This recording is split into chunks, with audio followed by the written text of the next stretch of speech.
Makanya anggaran kami support betul. Makanya nanti kami akan bersinergi, berkolaborasi dengan BNN.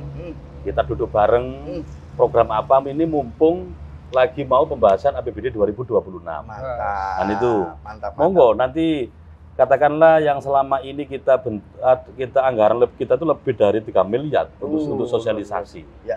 Mungkin dari anggaran itu kita evaluasi mana kalau selama ini kan hanya sosialisasi, setelah itu kan sudah selesai.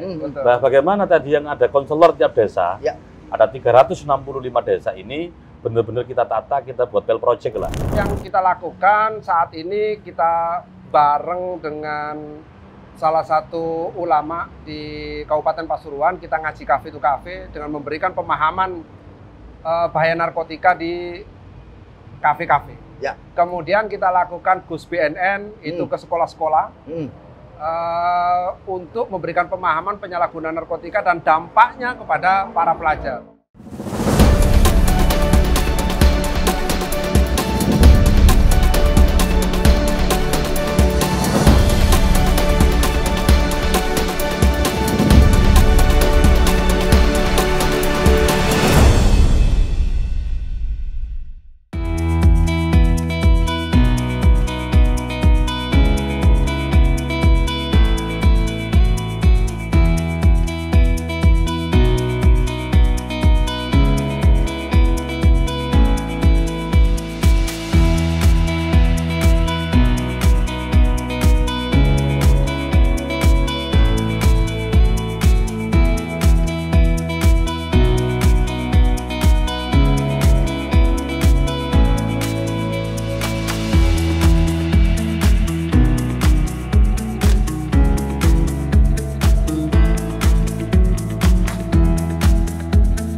Assalamualaikum warahmatullahi wabarakatuh. Salam sejahtera bagi kita semua. Salam Om Swastiastu, Namo Buddhaya, salam kebajikan. Jumpa lagi bersama saya, Randy Niko Ramanda, di program Jawara, Jagongan Wakil Rakyat DPRD Pasuruan.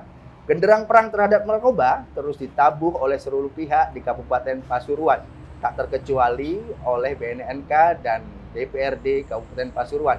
Untuk tahu lebih jauh mengenai bagaimana kondisi terkini peredaran narkoba di Kabupaten Pasuruan, langsung saja kita sapa Ketua DPRD Pasuruan, Bapak Samsul Hidayat, dan Kepala BNNK Kabupaten Pasuruan, Bapak Mas Duki. Selamat sore, Pak. Sore, Mas Randy. Baik, langsung sebelum saya tanya ke Pak Ketua, saya tanya ke Pak Mas Duki dulu. Monggo. Pak, mohon izin Pak, bagaimana sih kondisi terkini peredaran narkoba di Kabupaten Pasuruan?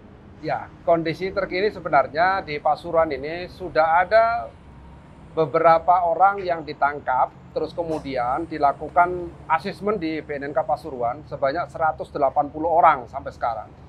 Dan itu yang perempuan juga ada, yang anak-anak juga ada. Sehingga kalau anak-anak kita libatkan Bapas dalam rangka melakukan asesmen dimaksud.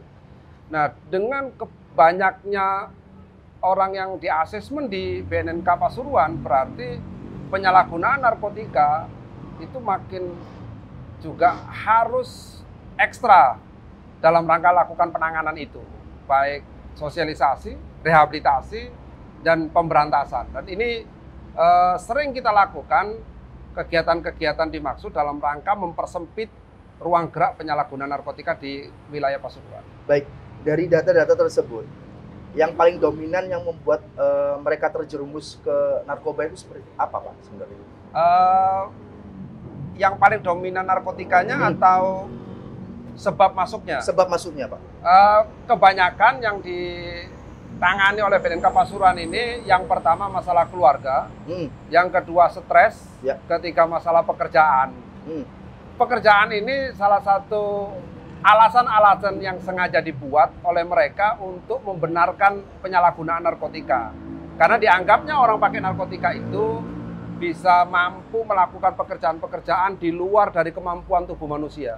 Sebenarnya ini sangat merugikan juga bagi dirinya, karena terlalu diforsir tenaganya dia lupa bahwa narkotika itu yang diserang adalah otaknya. Baik. Nah, ketika otaknya sudah mulai bermasalah dan rusak, maka pekerjaan-pekerjaan yang dilakukan seterusnya juga pasti tidak sesuai dengan apa yang diinginkan oleh pemberi pekerjaan. Baik.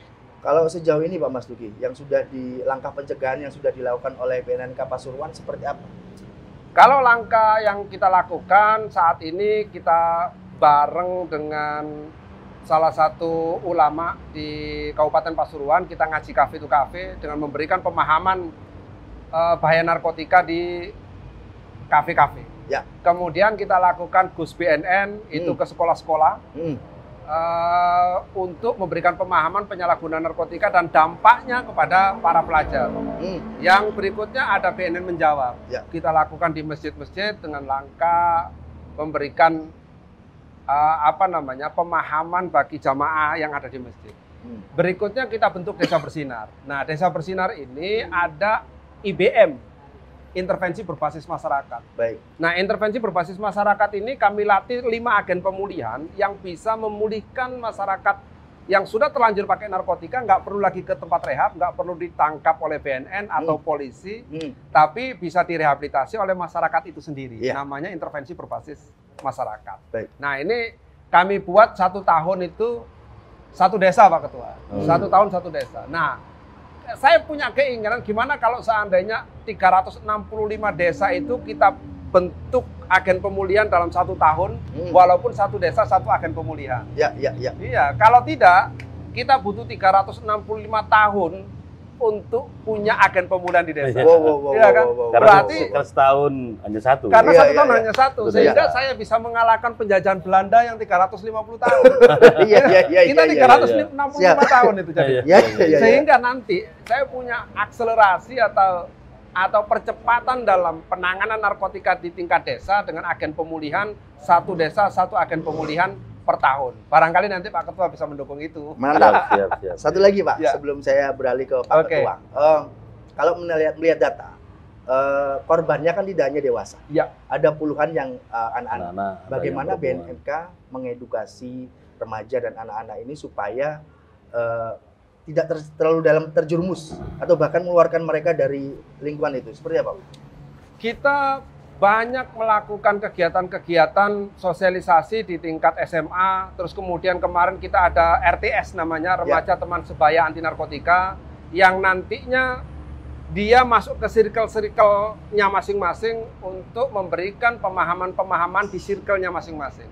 Tetapi yang tidak kalah penting, kita ini harus masuk ke SD dan TK dengan paling tidak menyanyikan Mars BNN, karena alam bawah sadar mereka itu akan terbangun ketika sering mendengar. Sama halnya dulu kita itu takut duduk di atas bantal. Kalau kita dulu takut duduk di atas bantal, kenapa? Takut bisulan. Nah, kenapa kita nggak memberikan pemahaman itu sekarang kepada anak-anak? Jangan pakai narkotika, nanti gila misalnya. Jangan pakai narkotika, nanti masuk penjara. Jangan pakai narkotika, cepat mati misalnya. Nah, ini harus diberikan pemahaman-pemahaman demikian. Sama halnya dulu kita kalau yakin. Ingat nggak kita kalau sesak BAB, terus kemudian kita pegang batu begini tuh. Iya kan? Sugesti ya itu. Sugestinya padahal tiba-tiba nggak sesak BAB-nya hilang gitu. Nggak kebelet lah, ibaratnya begitu, nggak kebelet. Dengan pegang seperti ini karena kita yakin. Nah, persoalan kita adalah yakin nggak bahwa narkotika ini bisa kita tangani bersama. Nah, makanya kita harus meyakinkan bersama, setiap stakeholder harus yakin itu, jangan sampai begitu kita melangkah cemoohan ada, melangkah cemoohan ada gitu kan.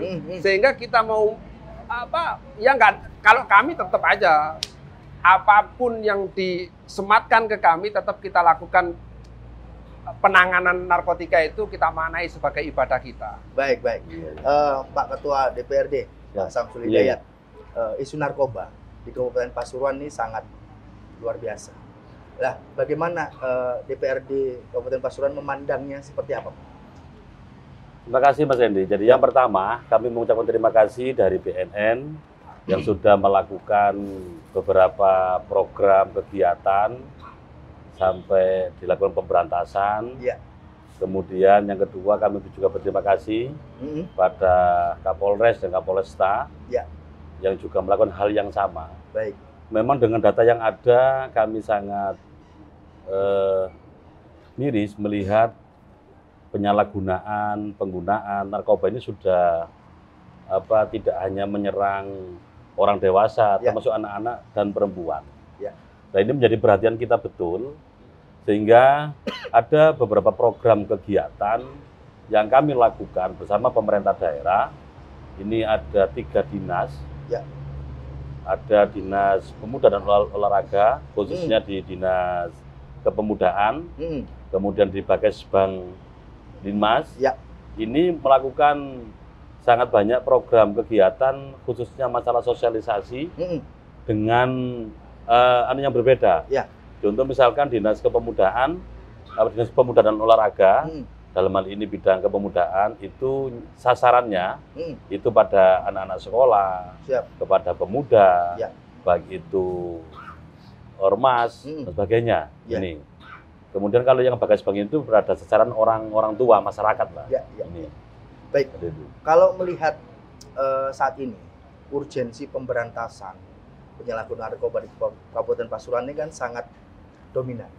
Nah, menurut Pak Ketua, apa langkah yang harus dilakukan oleh pihak-pihak terkait agar memaksimalkan upaya yang telah dilakukan? Memang sebagaimana yang disampaikan oleh tadi itu oleh Kepala BNN, bahwa memang harus ada pemberantasan. Dan ini bisa kita lihat, kebetulan saya orang Gempol, tetangga saya, desa sebelah, itu juga kalau di Gempol itu dikatakan sebagai kampung narkoba. Alhamdulillah setelah adanya langsung pemberantasan yang diawali oleh BNN, kemudian ditindaklanjuti oleh Kapolres, sehingga turunnya sangat drastis. Sudah ditindaklanjuti ya Pak ya, luar biasa berarti. Makanya perlu adanya contoh yang lewat pemberantasan tadi itu. Baik. Satu. Yang kedua, kami memang sepakat yang disampaikan oleh Kepala BNN, kebetulan kami yang di DPRD selaku legislatif yang mempunyai fungsi budgeting, fungsi controlling. Nah, ini akan kita maksimalkan. Bagaimana yang niat baik dan ini dianggap sangat penting untuk dilakukan di Kabupaten Pasuruan, katakanlah konselor masing-masing desa. Baik. Itu nanti insya Allah akan kami support melewat program yang mana nanti itu bisa ditaruh di Dinas Kepemudaan ataupun yang lain. Baik. Yang penting ini bisa terwujud. Oke. Baik. Kalau dari sisi aturan Pak, itu kan bidangnya Pak Samsul Hidayat. Akan ada rencana perda khusus atau seperti apa Pak untuk penanggulangan pemberantasan narkoba ini? Atau malah sudah ada? Terima kasih Mas Hendy. Sebenarnya kita sudah punya perda nomor 3 tahun 2018. Akan tetapi cantolannya ini sudah berubah. Sekarang ada Permendagri nomor 12 tahun 2019. Otomatis kita harus mereview ini. Ini momen yang pas, insya Allah tahun depan 2026 akan kita masukkan di Prolegda, sehingga ya perda ini sudah waktunya untuk dirubah. Nanti kita sama dengan BNN juga, bagaimana untuk membuat peraturan daerah yang benar-benar ini outputnya nanti bisa dilaksanakan oleh pemerintah daerah, juga bisa mengurangi peredaran ataupun pemakaian narkoba. Baik, tadi sudah ada sedikit masukan dari Pak Mas Duki soal rehabilitasi Pak ya. Nah, bagaimana Pak Samsul menangkapnya?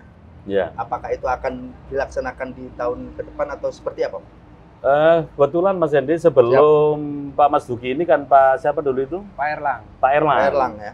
Itu juga pernah menyampaikan bahwa Kabupaten Pasuruan yang luasnya 365 desa, dengan luasan dan banyak narkoba ini memang perlu adanya panti rehabilitasi. Dan saya yakin pemerintah daerah mampu untuk mendirikan itu. Makanya kami support nanti kepada pemerintah daerah. Karena ini kan ada alur, ada proses yang perlu dilakukan. Makanya di samping narkoba ini juga menjadi salah satu program visi misi Bupati yang masuk di RPJMD, bagaimana Pasuruan bebas narkoba. Ini sebagai pintu masuk kita untuk membuat RKPD, rencana kegiatan pemerintah daerah, baru nanti kita masukkan di program kegiatan. Baik. Sebelum saya, kayaknya lebih menarik ya Pak ya, saya ke Pak Mas Duki dulu Pak. Selain, tadi kan sejumlah dukungan sudah diutarakan oleh Bapak Ketua DPRD.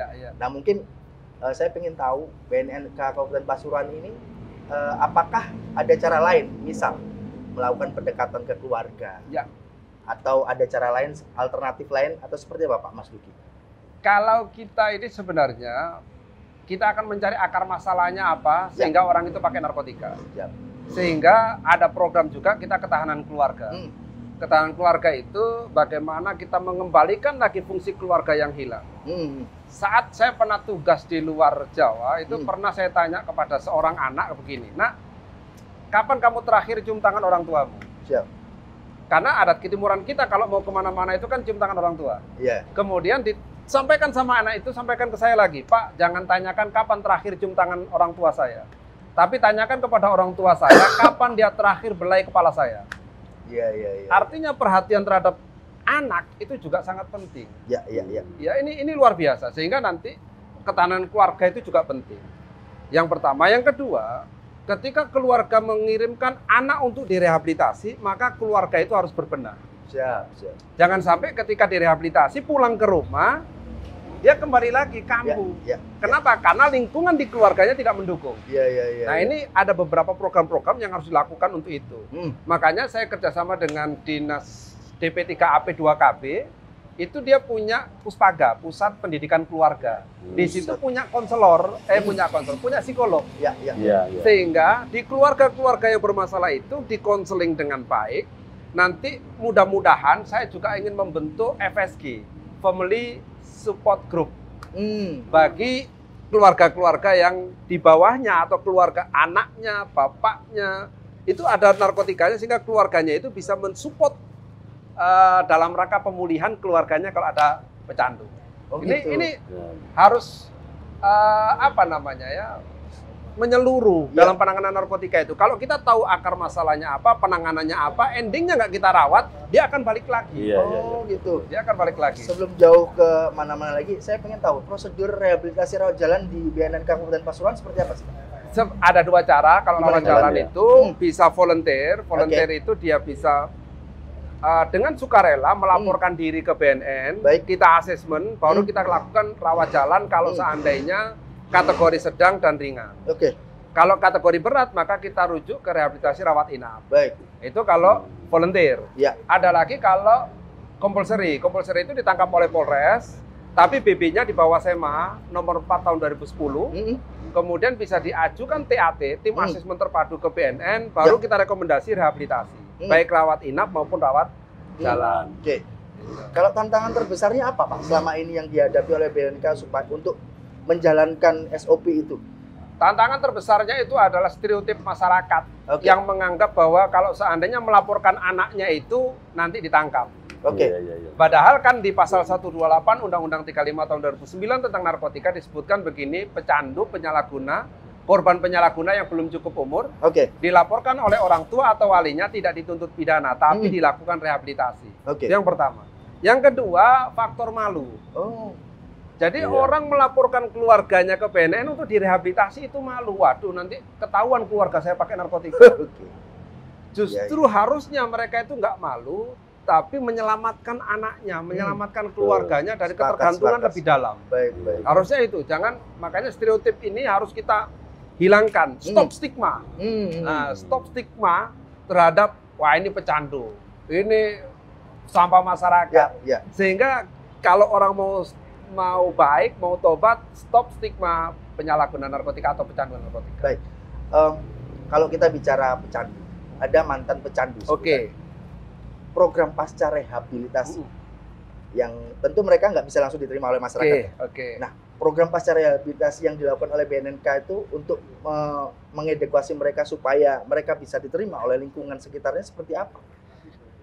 Makanya kami kenapa tidak tidak yang formal rehabilitasinya itu dengan membangun gedung, terus kemudian dia datang tadi faktor malu tadi ya. Kalau dengan agen pemulihan di desa, maka mereka langsung dengan masyarakat. Sehingga mereka langsung terakulturasi atau bareng dengan masyarakat bahwa ini loh pecandu yang tobat. Sehingga dia mau menunjukkan karyanya. Kemarin kita mendapatkan hibah dari pemerintah Kabupaten Pasuruan, alhamdulillah, sebanyak 300 juta. Baik. Salah satunya kita gunakan pasca rehab, yaitu life skill bagi mantan pecandu yang ada di Desa Bersinar. Betul. Sehingga mereka nanti bisa bareng dengan masyarakat, punya keterampilan, sehingga kita akan gali dulu minat bakatnya di desa tersebut, dan kita buat skala prioritasnya mana yang paling di atas dalam rangka kebutuhan itu. Baik. Tentu untuk mengatasi perang terhadap narkoba ini BNNK nggak bisa sendiri, Pak. Betul. Tentu perlu kolaborasi, termasuk DPRD, semua pihak. Nah, betul. Selama ini yang sudah terjalin seperti apa, Pak? Dan apa yang harus ditingkatkan dan apa yang harus seperti apa, Pak? Ya alhamdulillah, ini banyak kegiatan-kegiatan yang sekarang ini bareng dengan pemerintah Kabupaten Pasuruan, dengan beberapa anggota dewan. Kemarin itu ada Komisi 1, Komisi 4 kalau nggak salah. Terus sekarang Pak Ketua sendiri. Ini ada beberapa kegiatan, termasuk dengan Dispora, Kesbank, DP3AP, 2KB itu. Kita, kalau BNN sendirian, saya yakin kita tidak akan mampu berjalan. Tetapi kalau bersama-sama, kita akan lebih bagus, dan setiap kegiatan-kegiatan yang berbau sosialisasi misalnya, patutnya diberikan pemahaman bahaya narkotika sehingga nanti semua paham bahaya narkotika itu. Baik, saya ke Pak Ketua DPRD, Pak Samsul Hidayat. Kalau saya pribadi ini pertanyaan, saya perlu komitmen dari DPRD mengenai bagaimana anggaran untuk pencegahan maupun mengatasi masalah narkoba di Kabupaten Pasuruan ini ke depannya. Seperti apa, Pak, nantinya? Siap, Mas.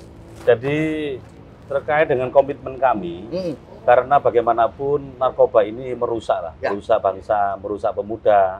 Padahal pemuda ini kita ketahui adalah harapan kita semua. Bagaimana Indonesia bisa menuju Indonesia emas kalau pemudanya sudah bobrok kena narkoba. Makanya anggaran kami support betul. Makanya nanti kami akan bersinergi, berkolaborasi dengan BNN. Kita duduk bareng program apa ini mumpung lagi mau pembahasan APBD 2026. Mantap. Dan itu, mantap. Monggo nanti katakanlah yang selama ini kita anggaran kita itu lebih dari 3 miliar untuk sosialisasi. Mungkin dari anggaran itu kita evaluasi mana, kalau selama ini kan hanya sosialisasi, setelah itu kan sudah selesai. Nah, bagaimana tadi yang ada konselor tiap desa, ada 365 desa ini, benar-benar kita tata, kita buat pel project lah. Katakanlah kita bagi, misalkan berapa kecamatan dulu, ini nanti maksimal ataupun enggak, nanti tetap akan kita evaluasi. Kalau memang ini berhasil, kita langsung kita berbanyak. Itu. Menarik ya. Jadi kalau memang selama ini kan sosialisasi kita itu kan hanya kami lihat, ini ternyata kan tidak bisa mengurangi secara signifikan. Secara signifikan. Lah mungkin dari anggaran ini nanti kita alihkan ke yang lain. Tetapi dalam rangka untuk pencegahan, pengurangan, baik itu peredaran ataupun kecanduan narkoba tadi itu. Baik, kalau Pak Samsul Hidayat melihat perlu keterlibatan sekolah, organisasi masyarakat atau tokoh masyarakat tidak untuk pencegahan ini? Selama ini yang kita lakukan ini memang dari semua aspek masyarakat, karena kita merasakan bahwa terkait narkoba ini bukan hanya tanggung jawab pemerintah daerah, tapi tanggung jawab kita semua. Jadi semua stakeholder, semua kayak di sekolah, kemudian masyarakat, semuanya kita libatkan. Baik. Nah, gitu. Kalau tadi kan sudah tokoh masyarakat sudah, apakah perlu mengajak juga ulama-ulama? Kita pakai pendekatan agama, perlu tidak, Pak Samsul? Selama ini juga sudah kita lakukan. Tadi yang disampaikan oleh BNN, karena ngapunten Mas Randy, memang BNN ini anggarannya sangat-sangat minimalis. Minimalis. Tetapi saya berterima kasih betul pada Pak Mas Duki dan semua staf. Jadi mereka itu hanya karena panggilan nurani untuk bagaimana Kabupaten Pasuruan ini secara berangsur-angsur hilang dari pengaruh bahaya narkoba. Jadi tidak melihat itulah. Ini jalan terus. Saya lihat itu luar biasa. Kalau kami dengan MUI, kemudian dengan PCNU, baik Bangil ataupun Kabupaten Pasuruan, ya sama. Terus kita lakukan komunikasi dengan Muhammadiyah bersama. Baik. Sebelum saya tutup Pak, pertanyaan terakhir ke Pak Samsul. Arti kemerdekaan sejati dalam konteks bebas narkoba, menurut Pak Samsul seperti apa? Kebebasan, kemerdekaan sejati artinya kita tidak hanya terbebas dari penjajah. Baik. Akan tetapi bagaimana generasi muda kita yang menjadi harapan kita bersama ini juga terbebas dari narkoba, bahaya narkoba. Baik. Karena bagaimanapun bahaya narkoba ini sangat merusak, otomatis akan merusak generasi muda. Ya. Justru kemerdekaan yang sejati adalah kebebasan para pemuda kita, generasi muda kita dari bahaya narkoba. Baik. Baik. Pertanyaan terakhir Pak Mas Duki mengenai pentingnya kolaborasi, melakukan edukasi ke tingkat sekolah. Apakah itu penting dilakukan atau ada alternatif lain yang dicanangkan oleh BNNK? Sangat luar biasa dan penting kolaborasi seluruh elemen masyarakat atau stakeholder. Karena tanpa adanya dukungan dari masyarakat atau dukungan dari pemerintah daerah, dukungan dari tokoh agama, tokoh dan seluruhnya, ya, itu akan mustahil program ini akan berjalan dengan baik. Baik. Karena semua hal kalau dilakukan bersama-sama akan menjadi ringan. Baik. Dan kita perlu komitmen bersama memang. Baik. Dari siapapun itu perlu komitmen bersama. Karena di tahun 2045 kita akan menuju Indonesia Emas. Baik. Bagaimana kita akan menuju Indonesia Emas sementara bonus demografi saat ini kita diganggu oleh penyalahgunaan narkotika. Karena nanti para otak-otak generasi muda itu kalau terpengaruh dengan narkotika bawaannya kriminal aja. Kriminalitas sangat tinggi karena itu akan berbanding lurus ketika narkotika merajalela, kriminalitas akan makin tinggi. Baik. Dan Indonesia Emas susah akan tercapai di tahun 2045 kalau pemudanya pakai narkotika. Baik. Mohon izin Pak Ketua, saya mohon jenengan sampaikan pesan dan ajakan kepada generasi muda Kabupaten Pasuruan untuk menanggulangi bersama-sama dan merdeka dari narkoba. Monggo, waktunya 1-2 menit. Terima kasih sahabat muda dan pemirsa semuanya. Mari kita isi kemerdekaan ini dengan hal-hal yang positif, khususnya bagi pemuda, bahwa kemerdekaan sejati tidak hanya kita terlepas dari penjajahan, akan tetapi kemerdekaan sejati adalah bagaimana generasi muda kita semua, masyarakat kita semua terbebas dari bahaya narkoba. Bahwa generasi muda adalah harapan kita bersama, bagaimana untuk tahun-tahun berikutnya, untuk kemajuan Indonesia adalah di tangan pemuda. Mari kita isi kemerdekaan ini dengan belajar yang giat, bekerja yang keras, kita jauhi narkoba, insya Allah Indonesia akan maju dan sejahtera. Terima kasih. Monggo Pak Mas Duki. Ya, dulu Inggris susah untuk menaklukkan Cina.